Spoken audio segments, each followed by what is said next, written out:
Hey everybody. I wanted to talk a little bit today about been a while, so I'm just making a new video, something I've been thinking about. I watch Matt Walsh and Michael Knowles quite a bit on the Daily Wire, and I notice every once in a while there's a kind of a theme that comes up that the baby boomers are the source of the problems today in our politics and culture today and Social Security and all that stuff. And so I think I'd give you a little background. I think it goes a little deeper than that, really. So I give you a little background of my background, and I'm a baby boomer and what I think.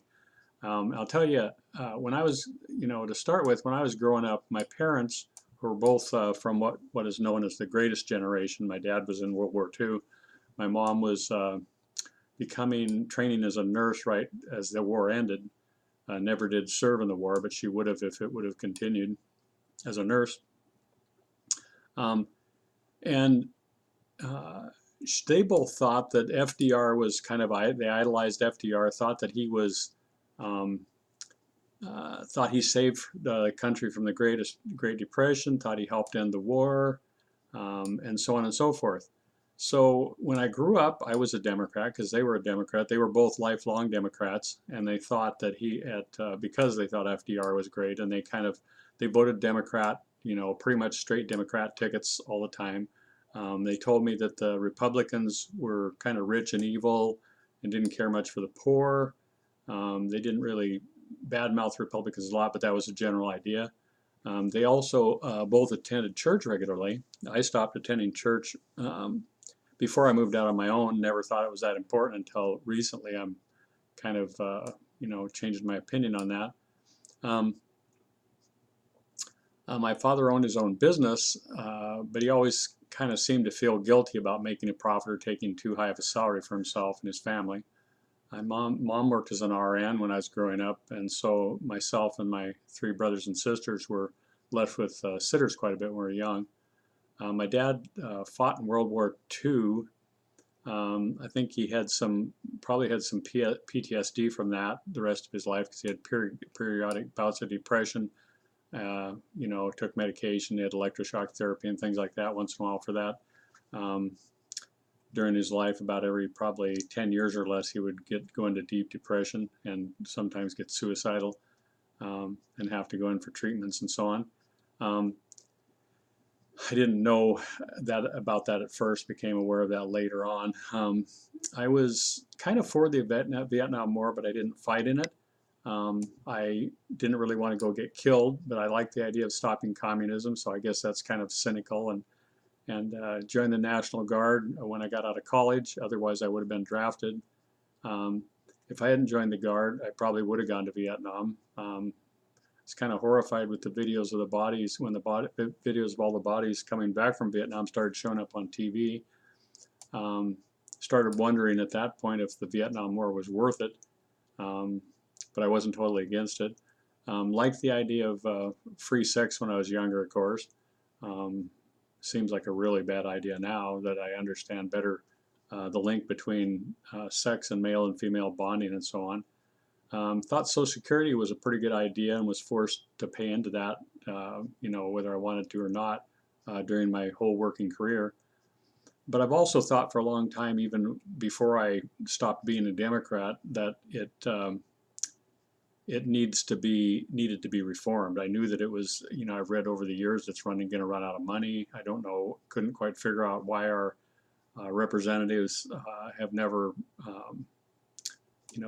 fought to reform it or, come out for that. It seems to be a big political,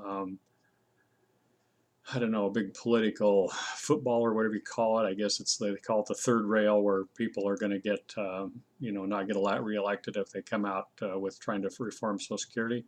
Um, I was in that, like I say, when I was a registered Democrat. No, none of our representatives seemed to have the guts to reform it, which seems odd to me. I do now draw Social Security, but that's not my only income. I also have other sources of income saved up over the years, have some rental properties, things like that.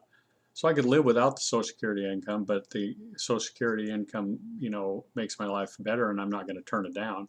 I wouldn't want it taken away from, I know some people that that's all they live on, so I wouldn't want it taken away from them.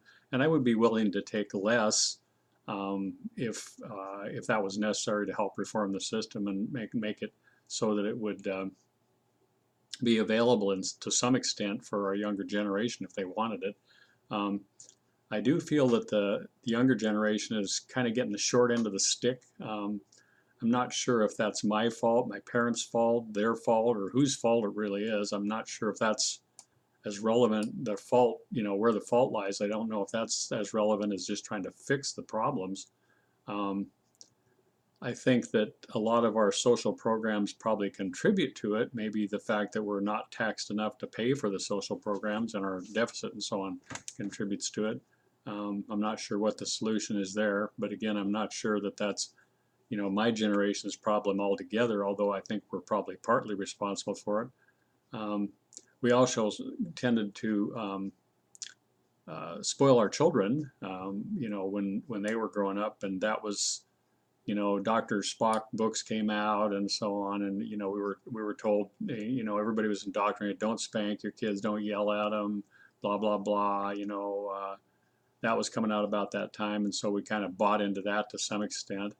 Um, so also we're probably a bit overprotective of our children because we only had two of them, of course. So not like my dad and mom where they had many, many more kids in their family. Um, I didn't realize that children, students were starting to get indoctrinated in school in the schools and colleges until because I was too busy working, raising a family, running my own business, working before that, and so on, and probably going out and having fun. I just never thought that much about politics or anything. I did get a little hint of when my neighbor came back from college, who was about the same age, he's a year older than I am, and started telling me how great communism was. I argued with him about that, and he basically told me that his professor at the time at University of Washington was teaching him all about communism, how great it was. So this was in the 70s, so this was a long time ago. So I kind of got an idea at that point, I guess, that what's going on? How come these guys are teaching that communism is great? I didn't agree with that even then. I never agreed with that. Um, although I think some of the social programs, unemployment insurance for a short period of time, things like that, are probably good to a certain extent. Uh, I don't see him that often anymore, that neighbor, but he's also been a gun enthusiast when he was really young and has a couple of his own rental houses that he rents out now. So I don't think he's a communist any longer. So I'm not sure what his political beliefs are now, but I'm pretty sure he's not a communist. Um, and I've been really too busy living my life, making a living, and raising children to think much about politics until I got older and my children are gone. So um, I've also been divorced twice, but I didn't start the divorce process with either one of my wives. Both of them started the process and then divorced me. I've been married for a total of just over 40 years, and I've lived with one of my wives or the other for almost 44 years, and I have two daughters, two granddaughters. So the point of all this is just give you a little bit of background about, I'm not sure why people think that the current situation is all due to the baby boomers. I'm sure part of it is. I don't want to deny that or shirk responsibility for that. I just think it's a combination of factors. My parents, of course, started out, like I say, started me in life kind of, hey, FDR is great, the Democratic Party's great. They want you to vote Democrat. They voted Democrat pretty much their entire lives. They were firm Democratic, they just voted Democratic ticket for the most part. Once in a while, they might vote for Republican if they knew him and he was for, treasurer, county treasurer, or something like that. They wanted somebody, but that they knew that they thought was good. But most, other than that, they pretty much didn't even think about it. They just voted Democrat. So there was that. That was kind of my background. Social Security, again, was something I had to pay into. So why not take it out when you're, get old enough and you're finally able to draw out of it? We didn't really have a choice. You're forced to pay in it your whole life.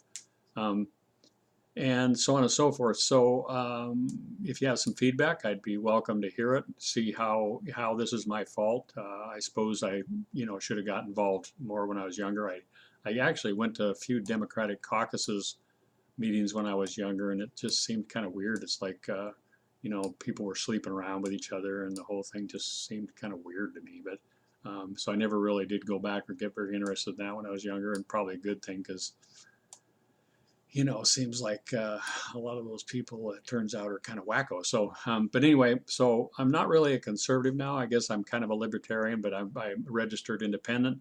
I don't vote Democrat anymore, hardly at all.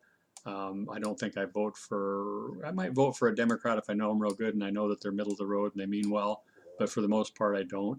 I'll vote for a conservative, a libertarian, or an independent usually. Um, Depends on, sometimes if I don't know which one to vote for, I just don't vote for either one, like on county elections or that kind of thing. But I'll usually vote for the conservative, libertarian, or sometimes a Republican. I don't think all the Republicans are the best either. There's quite a few rhinos and things like that I don't think are really good conservatives or believe in conservative ideas. And that's about it for now. So I'd be interested to see what you think about this. And let me know why everything is my fault, my generation's fault. I'd be interested to know what we could have done different or should have done different to cause all these problems to go away. I think that's kind of unrealistic to think that, but if you think so, let me know. Be interested to hear it. Thank you.